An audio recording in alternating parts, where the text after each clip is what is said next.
तुम्हाला डीजेवर नाचण्यासाठी, डॉल्बीवर नाचण्यासाठी, तुम्हाला रॅली काढून लोकांमध्ये मौज मजा करण्यासाठी पैशाचा दुरुपयोग होतोय. आजच्या दिवसाला अब्जवधीचं उलाढाल राष्ट्रामध्ये होते. मी असं म्हणत नाही, कॅटने असं सांगितलं का कोरोनाच्या काळात 3 वर्ष बाबासाहेबांची जयंती नाही झाली. प्रचंड नुकसान भारताचं झालं. म्हणजे एक दिवस बाबासाहेब आंबेडकरांच्या जयंतीचा जिथे अब्जवधीची उलाढाल केली जाते, अरे तीच उलाढाल जर बाबासाहेबांच्या कार्यावरती झाली ना तर आमचं संविधान धोक्यात आहे हे सांगण्याची पण आम्हाला गरज लागणार नाही. बरं तुम्ही मेल्यासारखे का बसले? मला मी फास्ट का बोलते माहितीये का? थोडस प्रतिसाद तरी त्या जोरदार टाळ्या वाजवा आपल्या महापुरुषांची जयंती. असे मैत्रीवरती अजून उपकार करतोय असं वाटतंय मला. थोडस जरा असं म्हणजे गांभीर्याने आहे का, मला थोडं पुढे जायचं आहे म्हणून जरा स्पीडला घेतो. माझा वेळ 7चा होता, मी 8 पर्यंत थांबणार होतो. माझ्याकडे वेळ कमी आहे. मला काय जाणीव करून द्यायची माहितीये का? ज्या हेतून मला या ठिकाणी बोलवलंय तो हेतू कोणता आहे की आमच्या महापुरुषांनी काम का केलं. आज आमच्या ताई असतील, दिदी असतील, जावा असतील, तुमच्या नंदा असतील, चांगल्या का शिकल्यात तुम्ही? तुम्हाला कुणी अधिकार दिला? आणि जो पैसा आपण खर्च करतो, आज मला तुम्ही गाडी भाडा द्याल, मला तुम्ही मानधन द्याल, पण तो का देताय त्याचं कारण तर ओळखा. त्याचं कारण एकमेव आहे की बाबासाहेब आंबेडकरांची जीवनातली 3 महत्वाची उद्दिष्ट बाबासाहेब आंबेडकरांनी ती घोषित केली होती.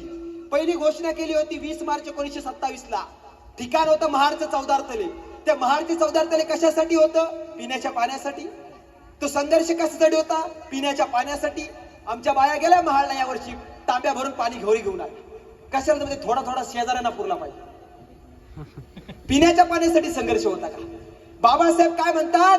अरे हा संघर्ष हा समतेचा संघर्ष आहे. हा पिण्याच्या पाण्यासाठी नसून तर मानवी मूल्याच्या प्रतिस्थापनेसाठी आहे. हा संघर्ष पिण्याच्या पाण्यासाठी नाही. जनावराला पिण्याचा पाण्याचा अधिकार आहे, माणसाला नाही. जनावर ज्या ठिकाणी पाणी पितोय, ज्याला पाण्याला स्पर्श करतोय, तो जनावर बाटला जात नाहीये. पण माणसानं पाण्याला स्पर्श केला मग तो पाणी बाटत आहे. एवढी ताकद आपल्यात होती व यांचं पाणी बाटायचं.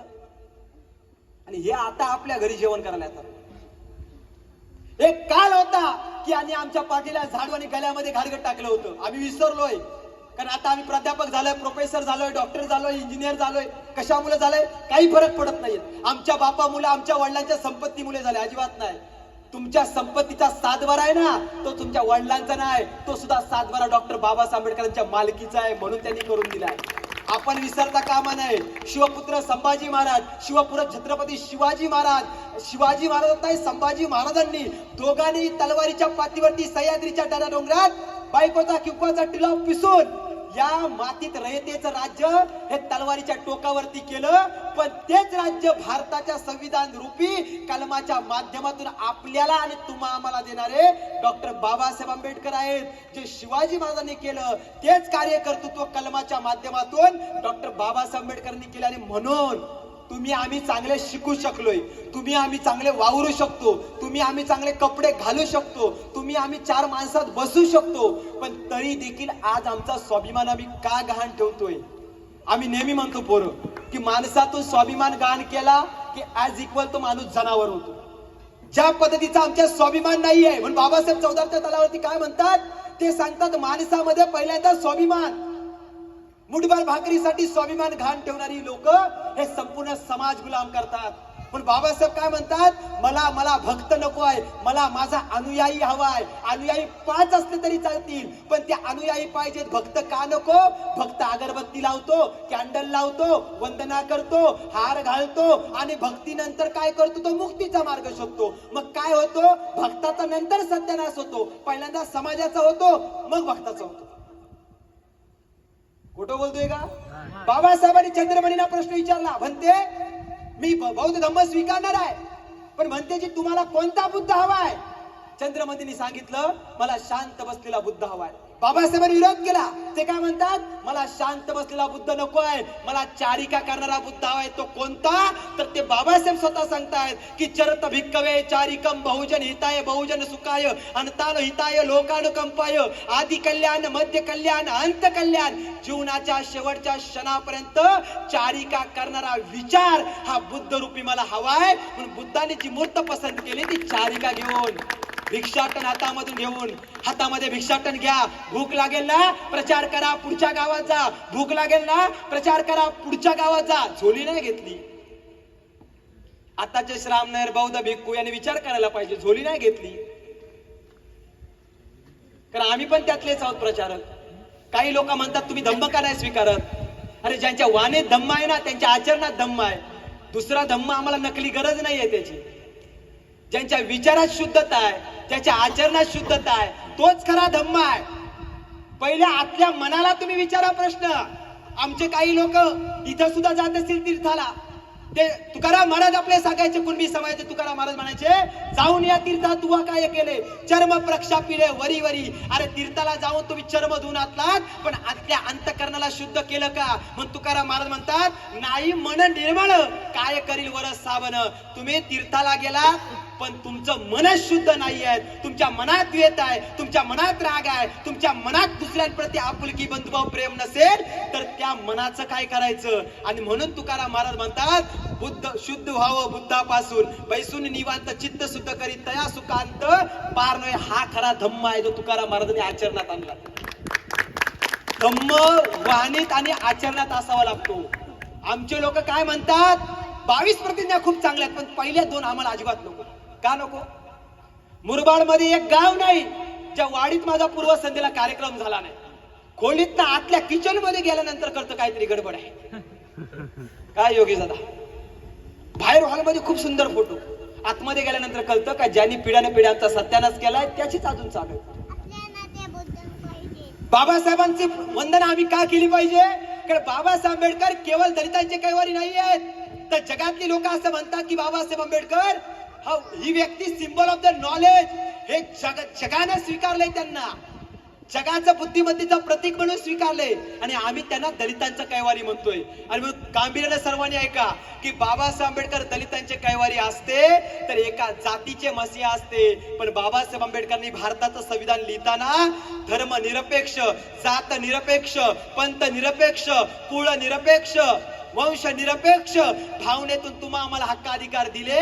याचा अर्थ बाबासाहेब आंबेडकर केवळ दलितांचे कैवारी नाहीत, तर तमाम भूमिपुत्रांचे, तमाम बहुजनांचे, तमाम भारतीयांचे खरे कैवारी आहे. आता आमच्या लोकांना सोसायटीचे काय वाटल, बहुजन म्हणजे यांचंच कुणीतरी असेल, बहुजन म्हणजे यांचंच कुणीतरी असेल. अरे रातांबे म्हणजे बहुजन नाहीत, पाटील म्हणजे बहुजन नाहीत, म्हात्रे म्हणजे बहुजन नाहीत, कथोरे म्हणजे बहुजन नाहीत. बहुजन म्हणजे कोण?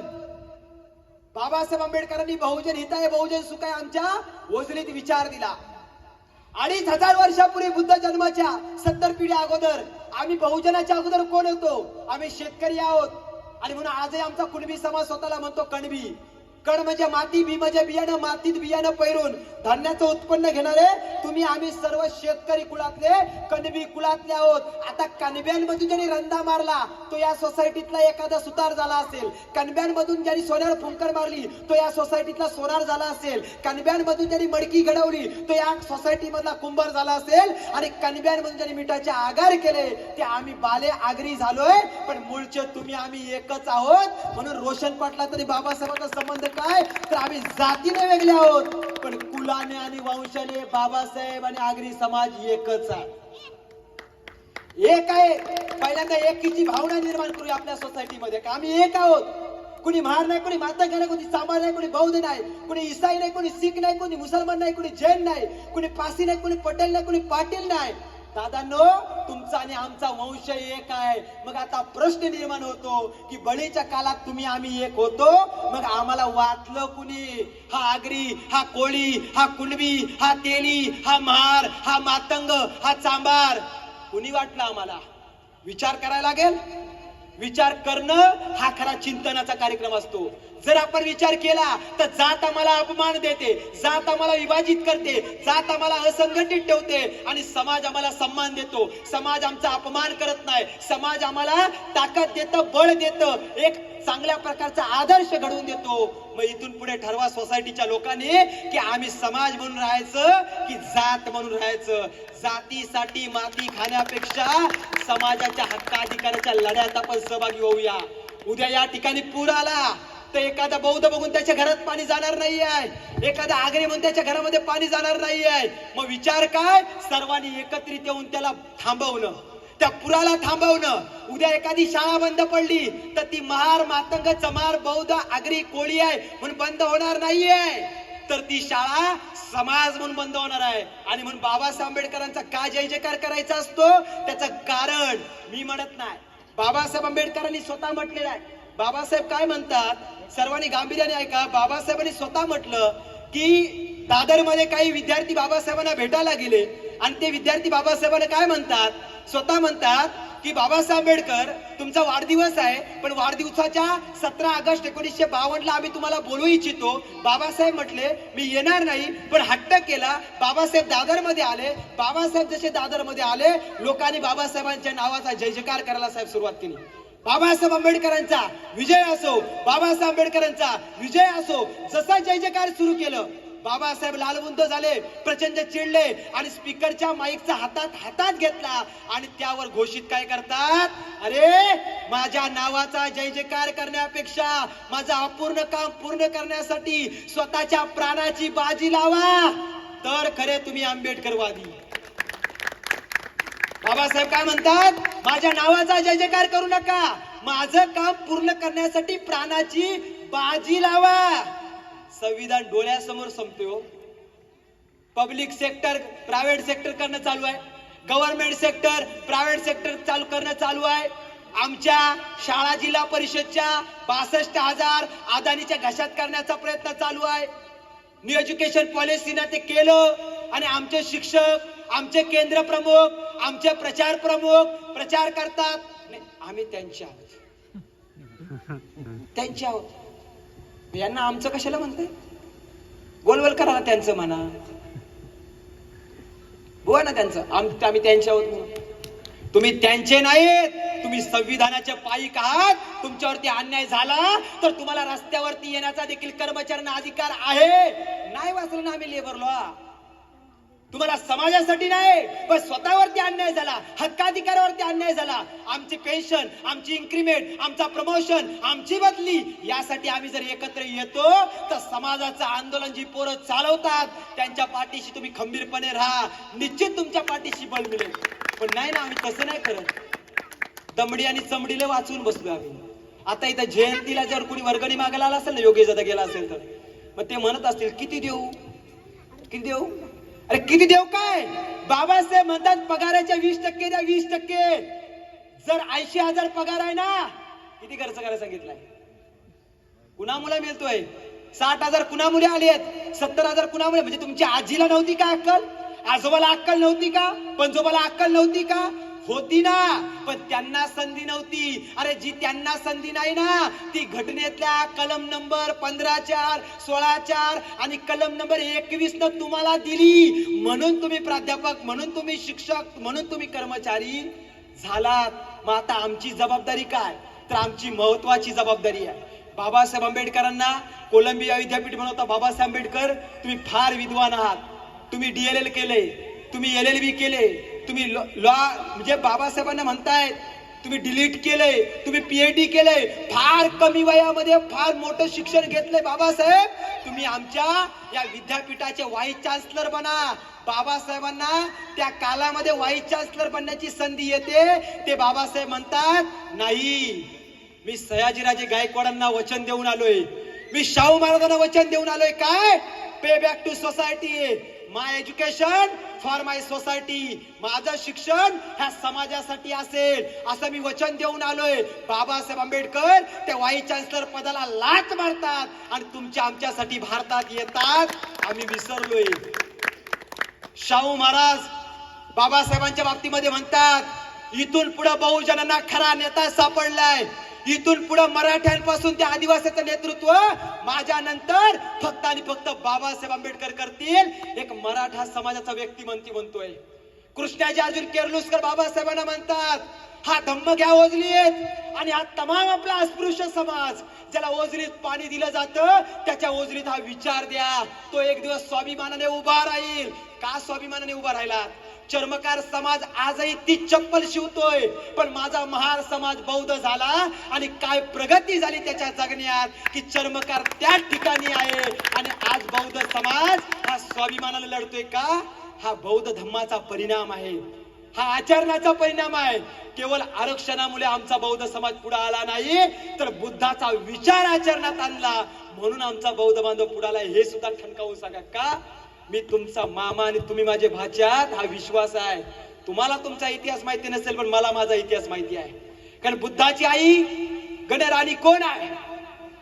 महामाया. महामाया कोणत्या गणाची आहे? कोळीय गणाची आहे. कोळीय गण कोणाचं असतं? आग्र्याचा आणि कोळ्याचा आहे. शक्य गण कुणाचा आहे? शेतकऱ्याचा आहे. राजा सिद्धोधन हातामध्ये नांगर घेतोय आणि नांगर घेऊन शेती नांगरतोय. म्हणजे राजा सिद्धोधन शाक्य गणाचे प्रमुख आणि कोळीय गणाची प्रमुख महामाया यांच्यात विवाह होतो आणि त्यांच्या पोटी एक वीराला जन्म दिला जातो. म्हणून एक वीरा ही आई सिद्धार्थ गौतमाची आहे. म्हणून एक वीर या शब्दावरून आ साळुंखेने संशोधन केलं आणि सिद्ध झालं आगरी तुमचा मामा आणि तुम्ही आमचे भाचे आहात. फक्त आता तुम्ही बोलू नका म्हणजे झालं, पोरी पण द्या. कारण मामावरती हक्क भाच्याचा असतो, पण आता तुम्ही बोलत नाही, ठीक आहे. तशी माझी बहीण आता मुरबाडला दिले. सांगण्याचा मुद्दा काय की आमचं नातं मामाचं आणि भाच्याचं आहे. कळू द्या या सोसायटीला की बुद्ध ओबीसी आहेत, कणवी आहेत, बुद्ध महार नाही, बुद्ध मातंग नाही, बुद्ध चर्मकार नाही. आणि ज्या कुलात ओबीसी जन्माला आलाय त्या कुलाला स्पर्श करून जन्म घेणारे बुद्ध आहेत. आमची जबाबदारी आहे बुद्धाला घरात पोहोचवणं. आमचं मूळ आणि कुळ बुद्ध आहेत, पण आमच्या व्यवस्थेने काय काम केलं तर बुद्धांना प्रचंड बदनाम केलं. बुद्ध म्हणजे एक जात. अरे जात म्हणजे बुद्ध नाही आहे, धर्म म्हणजे बुद्ध नाही आहे, कुळ म्हणजे बुद्ध नाही आहे. बुद्ध या शब्दाचा समानार्थी शब्द होतो ज्ञानी, ब्रिलियंट, हुशार. बुद्ध हे पाली भाषेतील शब्द आहे. आणि म्हणून सिद्धार्थ गौतमाने जी क्रांती केली ती क्रांती आपल्या समाजाची गरज आहे. आणि ती क्रांती कोणती आहे हे समजून घेणे काळाची गरज आहे. जाता जाता शेवटचा आणि अंतिम मुद्दा मांडतोय, गांभीर्याने लक्षपूर्वक ऐका. जवळजवळ पाऊण तास या ठिकाणी मी बोललोय, माझा वेळ झालेला आहे. मला 2 कॉल येऊन गेलेले आहेत. फक्त मी विचार कोणता एक व्यक्त करतोय. बदलापूरमध्ये फार मोठं महोत्सव आहे आणि त्या ठिकाणची आनंदराज आंबेडकर साहेबांची संघटना आहे. त्यांनी हट्ट केला की बरं तुम्ही वेलेमध्येच पोहोचा. आता ती मंडळी सर्व पोहोचली आणि मीच या ठिकाणी आहे. प्रमुख वक्ता कार्यक्रमात वेळेवर गेला पाहिजे. आता मी तुमची एक दिलगिरी व्यक्त करणार नाही, कारण मी वेळेत आलो होतो, आपण वेळेत ना आलात. इंग्रज मायबापाने तिकडे घड्याळ लावले भिंतीवर, चौका चौकात. कळावं आपल्या भारतीयांना वेळेचं महत्व. पण मला वाटतं अजून काही कळायला मार्ग नाही. म्हणून बाबासाहेब आंबेडकरांचं संविधान ते धोक्यात आहे. ते धोक्यात कसं आहे तर बाबासाहेब आंबेडकरांच्या संविधानाच्या विरोधात जाऊन यांनी आता 400 पारचा नारा दिलाय. आता मी एकच विनंती करतो, मला कल्पना आचारसंहिता आहेत, मी वकील पोरगा आहे. वोट ऑफ राईटचा अधिकार देण्यासाठी बाबासाहेब आंबेडकरांनी या भारताच्या मातीमध्ये आपली 4 मुलं दफन केलेली आहेत. तो कफन आम्ही विसरता कामा नये. अरे ज्याच्या मुलाच्या शवावर दफन करायला कफनासाठी 5 रुपये नाहीत, त्या बाबासाहेबांच्या उपकारात आम्ही विसरता कामा नये. 2024 आहे. प्रत्येक व्यक्तीने विचार करा, या देशातली रेल्वे विकली गेले, या देशातलं विमानतळ विकले गेले, या देशातली कर्मचाऱ्यांची पेन्शन बंद केले, इन्क्रीमेंट बंद आहे, प्रमोशन बंद आहे. 2005 नंतर शिक्षक भरती बंद केली आहे, ती आजपर्यंत तागायत आणि थांबवलेली आहे. आणि जे भरती केले त्यांची आज काय अवस्था आहे तुम्हाला कल्पना आहे. शिक्षण संपवतायत, नोकरी संपवतायत, बेरोजगारीची वाढ आहे आणि यांना 22 जानेवारीचा मात्र आनंद अवतार म्हणून दाखवता येतो. बाबासाहेबांच्या समतेची यांनी समरसता केली. बाबासाहेबांना यांनी विष्णूचा अवतार दाखवला, बुद्धांना 9वा अवतार दाखवला 22 जानेवारीला. किती आमचे लोक जागे झाले विसरलात? 1 जानेवारी 2018 आम्ही भीमा कोरेगावला गेलो आणि त्याच भीमा कोरेगावच्या आमच्या दंगली लावल्या गेल्या, आमच्यावरती दगडफेक केली, उभा महाराष्ट्र पेटवला. 58,000 आमच्या बौद्ध बांधवांवरती केसेस आहेत. कोण आज नेता बोलतो त्या मुद्द्यावर? का विसरलो आम्ही? आणि त्याला यांनी क्लीन चिट दिली. ज्या माणसाने उभ्या महाराष्ट्रात दंगली पेटवल्या त्याला क्लीन चिट दिली. जो माणूस म्हणतो संविधानापेक्षा आणि या तुकाराम महाराजांच्या गातेपेक्षा मनुस्मृती श्रेष्ठ आहे, भिडे तुझ्या बायकोला पण शिक्षणाचा अधिकार बाबासाहेबांनी दिलाय, विसरता कामा नये. तुम्ही तर तुमच्या बायका पोराला पण शिक्षणाचा अधिकार नाकारलात. आमचे बाप एवढे महान होते का या 3ही महापुरुषांनी बहुजन समाजातल्या त्यांच्या स्त्रियांना देखील अधिकार दिलेत. बालकपण झालंय, बालकपण. तुमच्या नातवंडांचं बालपण ज्योतिबा फुल्याच्या घरात झाले. तुम्ही त्यांना घरात बाहेर काढलेत. ब्राह्मणांच्या मुली बालपणाला कुठं ज्योतिबाच्या घरी का? आधार देणारा आमचाच महापुरुष आहे म्हणून करुणेचा महासागर बुद्धांना का म्हटलं जातं? अरे तुम्ही त्या आमच्या ओझरीत भिक्षाटन पात्रामध्ये काय नाही टाकलं हे सांगा. काय नाही टाकलं आजपर्यंत? आमच्या महापुरुषांची हत्या केलीत, कत्तली केल्यात, बृहदत्ताला भर दरबारात मारलं, बौद्ध भिक्खूंची कत्तल केली, शिवाजी महाराज संपवले, संभाजी महाराजांना तुम्ही छल करून मारलं, अगदी ज्योतिबा फुल्यांवरती तुम्ही मारेकरी पाठवलेत, बाबासाहेब आंबेडकरांचा घातपात झाला. यावरती आम्ही बोलतो, तुम्ही म्हणताय की तुम्ही अशी वाच्यता करू नका. वाच्यता का करू नका?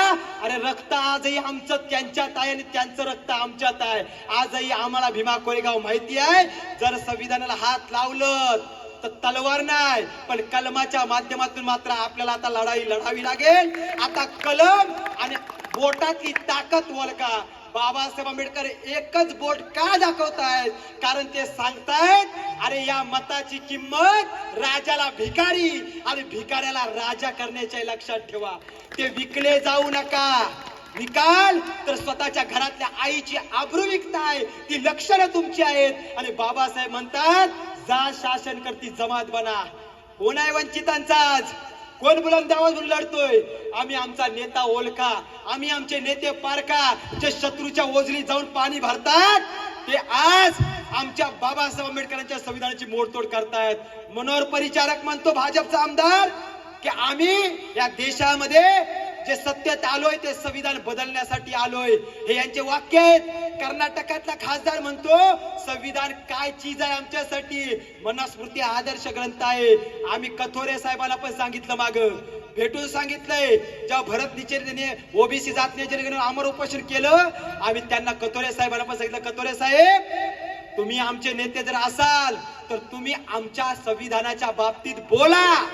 का बोला? कारण प्रतिनिधी आहात. कारण तुम्हाला निवडून देणारे पण तुमचे मतदारसंघातले लोक हे तुम्हाला प्रतिनिधी मानतात. न देणाऱ्याचे पण तुम्ही प्रतिनिधी आहात. मग तुम्हाला बोलायला पाहिजे. आणि मला वाटतं आम्हाला त्याने आश्वासित त्या काळात केलं होतं. पण आज ही गोष्ट बाब आम्हाला सतवते की देशाची लोकशाही धोक्यात आहे. देशात संविधान धोक्यात आहे. दर 2024ला परिवर्तनवादी लढा उभा नाही राहिला तर लिहून घ्या की आमचे दिवस उलटे सुरू होतील. आणि म्हणून मी घाबरवण्यासाठी तुमच्यात भीती भरण्यासाठी ना आलोय. तर आपण 2018 विसरू नका. संविधान जाळलेलं तुम्ही विसरू नका. त्यांनी कोणतीच कारवाई केली नाही. संविधान चाललं रामलीला मैदानमध्ये. आज मणिपूर जलतोय, कुणीच बोलत नाही. कशाला संविधान आहे? मग संविधान ज्यांना कळतंय ना त्यांची जबाबदारी आहे की हे टिकवून ठेवणं. आणि हे टिकवण्यासाठी तुम्ही आम्ही पुढे आलो पाहिजे. का? कारण आपण याची त्याची औलाद नाही. आपण बाबासाहेब आंबेडकरांची लेकरं आहोत. आपला संघर्ष हा पिढ्याना पिढ्या चालत आलाय. आज आम्ही तलवार नाही घेऊ शकत, आम्ही शिव्या नाही देऊ शकत, आम्ही वाईट नाही बोलू शकत. पण आमचे हक्क अधिकार वाचवण्यासाठी आता रस्त्यावरती आम्हाला लढावं लागेल. आणि त्या लढण्यासाठी आम्ही शिवराज्य संघटनेच्या माध्यमातून दिवस रात्र प्रयत्न करतोय. आमचे भाऊ रत्नांबे साहेब मुरबाडमध्ये प्रमुख जबाबदारी पाहत आहेत. मे महिन्याच्या शेवटच्या आठवड्यामध्ये संपूर्ण महाराष्ट्र राज्याचं राज्यस्तरीय अधिवेशन आम्ही बाबासाहेब आंबेडकरांचा आजोल असलेल्या मुरबाडमध्ये घेतोय. आपण त्या अधिवेशनाला निश्चित यावं. आपले हक्काधिकार काय हे समजून घेण्यासाठी यावं. मी एक चळवळीतला कार्यकर्ता, चळवळीतला मुलगा आहे. त्यामुळे या ठिकाणी रोखठोक भूमिका मांडलेली आहे. जर कुणाला काही शंका असेल तर मला संपर्क करा. योगेश दादांना किंवा आमच्या कर्मचाऱ्यांना, टीमला कुणालाही कोणताही प्रश्न विचारण्याच्या अगोदर तो मला विचारा. त्याचा बोलण्याचा जबाबदार मी आहे. आणि मला प्रश्न विचारला तर मला अजून चांगलं वाटेल. आयोजकांनी मला या ठिकाणी बोलवलं, मान सन्मानित केलं, बोलण्याची संधी दिली. त्याबद्दल तुमच्या सर्वांचे लाख लाख धन्यवाद. जय जिजाऊ, जय शिवराय, जय भीमराय.